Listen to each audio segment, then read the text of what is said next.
අමෙරිකාව අසරණ කරපු ඉරානයේ භූගත න්‍යෂ්ටික නගර. ලෝකයේ කිසිම බෝම්බයකට විනාශ කරන්න බැරි.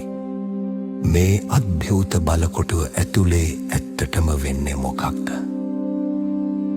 පිටින් බලද්දී ඉරාන කාන්තාර කියන්නේ නිකන් ගල් කඳු වලින් පිරුණු වැලි විතරක් තියෙන සාමාන්‍ය ප්‍රදේශයක්.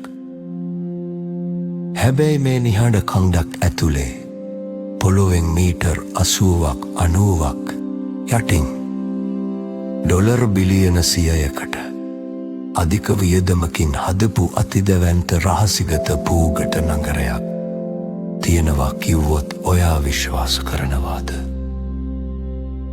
අමෙරිකාව ගාව තියෙන ලෝකයේ ප්‍රබලම බංකර විනාශ කරන බෝම්බයට යන්න පුළුවන් උපරිම ගැඹුර මීටර් 60යි. හැබැයි ඉරානයේ මේ ෆෝඩෝ මධ්‍යස්ථානයේ තියෙන්නේ මීටර් 80කට. වඩා යටින් ඒ කියන්නේ බෝම්බයි ඉලක්කයි අතර තවත් මීටර් 20ක පරතරයක් තියෙනවා. මේ මීටර් 20ක පරතරය අද මුළු ලෝක දේශපාලනයම වෙනස් කරලා තියෙනවා. අද අපි ඉන්සයිට් සිලෝන් හරහා බලමු මේ අභිරහස් න්‍යෂ්ටික බංකරය ඇතුලේ තියෙන්නේ මොනවාද කියලා. ඉරානය අවුරුදු 40ක් තිස්සේ තමන්ගේ න්‍යෂ්ටික වැඩසටහන හැදුවේ හරිම පරිස්සමෙන්. මුලින්ම එයාලා නටාන්ස් කියන මධ්‍යස්ථානය හැදුවේ මීටර 40ක් 50ක් යටින්. හැබැයි ඇමරිකාවේ සහ ඉස්රායලයේ බෝම්බ තාක්ෂණය දියුණු වෙද්දී ඉරානය තේරුම් ගත්තා ඒ ගැඹුර මදි කියලා. සමීකරණය හරිම සරලයි. පොළොව උඩ හැදුවොත් බෝම්බ දාලා කොහොමත් කුඩු කරන්න පුළුවන්. හැබැයි මීටර් 80ක් යටින් තනි කළුගලක් අස්සේ හැදුවොත් ලෝකේ කිසිම බෝම්බයකට ඒක විනාශ කරන්න බෑ. ෆෝඩෝ කියන මේ මධ්‍යස්ථානය හදලා තියෙන්නේ ශක්තිමත් කොන්ක්‍රීට් වලටත් වඩා හයිය කළුගල් කන්දක් ඇතුලේ. 2002දී රහසේ පටන් ගත්ත මේ ව්‍යාපෘතිය ලෝකයම දැනගත්තේ 2009දී සැටලයිට් ඡායාරූප වලින්. බටහිර බුද්ධි අංශවලට කන්ද වටේට තියෙන පස් කොටවල් සහ වාහන යන හැටි දැක්කාම තේරුණා මේක ඇතුලේ මොකක් හරි ලොකු දෙයක් වෙනවා කියලා. මේක නිකන් විද්‍යාගාරයක් නෙවෙයි. කන්ද ඇතුළට වෙන්න ට්‍රක් රපල්ලට යන්න පුළුවන් ලොකු උමන් මාර්ග දෙකක් තියෙනවා. කන්දට ඇතුළු වෙන තැන තියෙන්නේ ටොංගානක් බරයකඩ දොරවල්. ළඟපාත න්‍යෂ්ටික බෝම්බයක් පිපිරුණත් මේ දොරවල් කැඩෙන්නේ නැහැ. මේ රහසිගත නගරය ඇතුලේ න්‍යෂ්ටික විද්‍යාගාර, මිසයිල ගබඩා, සේවකයින් දහස් ගානකට නිදාගන්න තැන්, රෝහල් කෑම ගබඩා, වතුර සහ විදුලි බලාගාර පවා තියෙනවා. මේක තනිකරම බෝම්බ වලින් බේරිලා මාස ගානක් පිටස්තර ලෝකයක් එක්ක කිසිම සම්බන්ධයක් නැතුව ජීවත් වෙන්න පුළුවන් භූගත ලෝකයක්.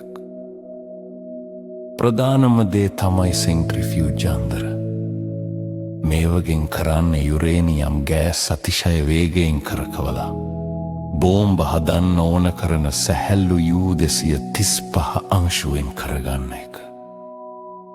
මේ කන්ද ඇතුලේ මේ වගේ යන්ත්‍ර 3000කට වඩා තියෙනවා. දැනටමත් ඉරානය 60%ක සාන්ද්‍රණයක් හදලා ඉවරයි. ඒ කියන්නේ න්‍යෂ්ටික බෝම්බයක්. හදන්න අවර්ෂ 90% සීමාවට යන්න තියෙන්නේ තව සති කිහිපයක පුංචි පියවරක් විතරයි. මේ යන්ත්‍ර රත් වෙන එක නවත්වන්න වගේම සේවකයින්ට හුස්ම ගන්න යෝධ වාතාශ්‍රය සහ සිසිලන පද්ධති මේ කන්ද ඇතුලේම හදලා තියෙනවා.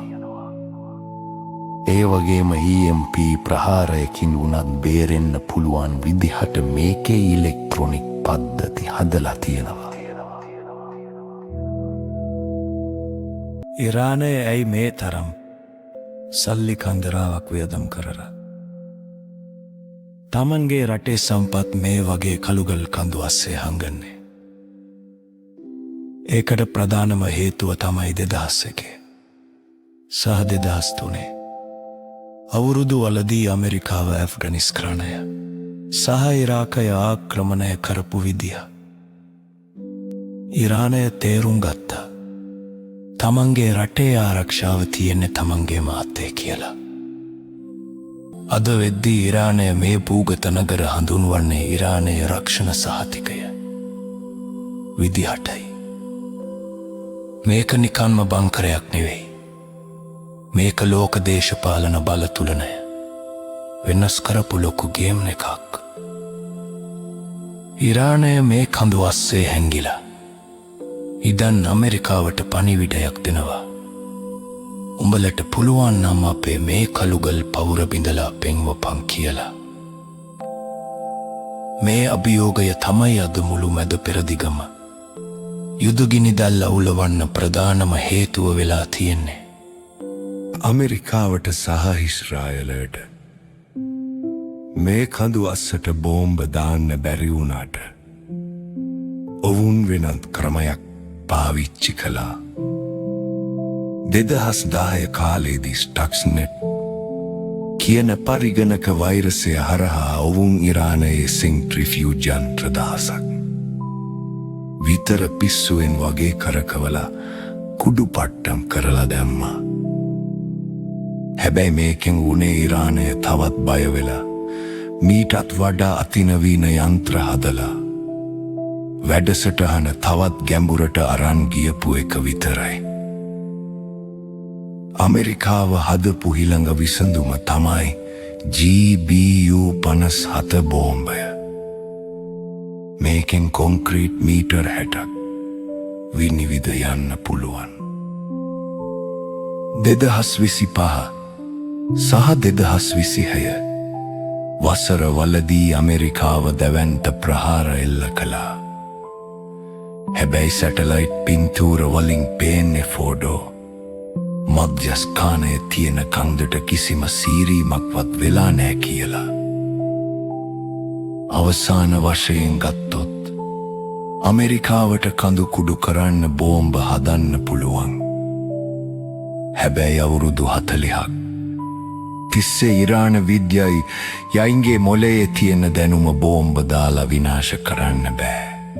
මේ ප්‍රශ්නය අනාගතයේදී තුන්වන ලෝක යුද්ධයකට යයි කියලා ඔයා හිතනවාද? ඔයාගේ අදහස පල්ලෙහායින් කමෙන්ට් කරන්න. ඉන්සයිට් සිලෝන් සබ්ස්ක්‍රයිබ් කරලා අපිත් එක්ක එකතු වෙන්න.